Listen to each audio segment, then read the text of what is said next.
Ja, Kenny, tap i dag, hvernig gerir du upp? Det giver op til, at vi skiller tvø på læggen med første 25.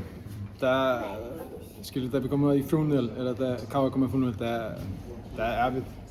Men vi når små tilbakker og når 3-2 og med priser til at gera 3-2. Men vi ná ekki að töpa bara kraften og töpa. Þessi byrjun á leiknum, hefur einhverja skýringu á þessu? Af hverju lendið þið svona undir? Nei, stundum er það bara... Stundum mætum við bara svona eftir leiks og það er svolítið erfitt að laupa bara eftir bollinni til að byrja með og við erum að vera betra í það. Og þið fannst orkustæði fínt í dag? Já, það var góð hitti og folk var að berjast um allt og það var fínt í dag. Já, en þarna, þið náðu að vinna ykkur inn í leikinn og kannski sýnir ákveðin karakter að gera það? Já, það er ekki fyrsta sem við erum búin að gera það. Við erum með svona hóp í dag í fram og með karakter í hópum og eins sem við segja, við náðu að skora til 3-3. Það er kannski unnið við leiknum, men við náðu það ekki og þeir skoraði 2 síðast. Og kannski smá klaufar að nýta ekki í viðburðuna að þið hefðu getað jafna með henni í 3-3? Já.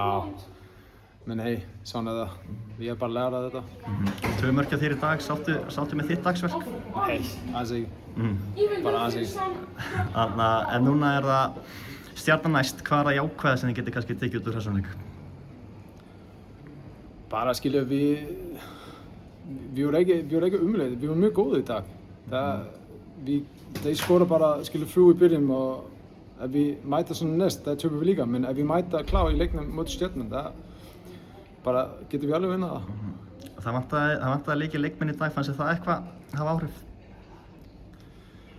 Nei, bara skilja við erum með góð hóp núna. Það vantaði bara kannski flera á bekknum sem við vantaði 4 leikmenn í dag sem geta kannski koma í hóp eller byrja eller koma inn í leiknum sem Kawa búin að þeir breyta 4 leikmenn leika og það vantaði við kannski smá. Það er alltaf klísja næsti leikur en þú veist hvert er fram að horfa? Er margt með bara ná Evrópusætinu eða er það að horfa upp til Víkinga og Kawa? Við horfum bara næsta leik. Takk fyrir þetta. Mr. Maur.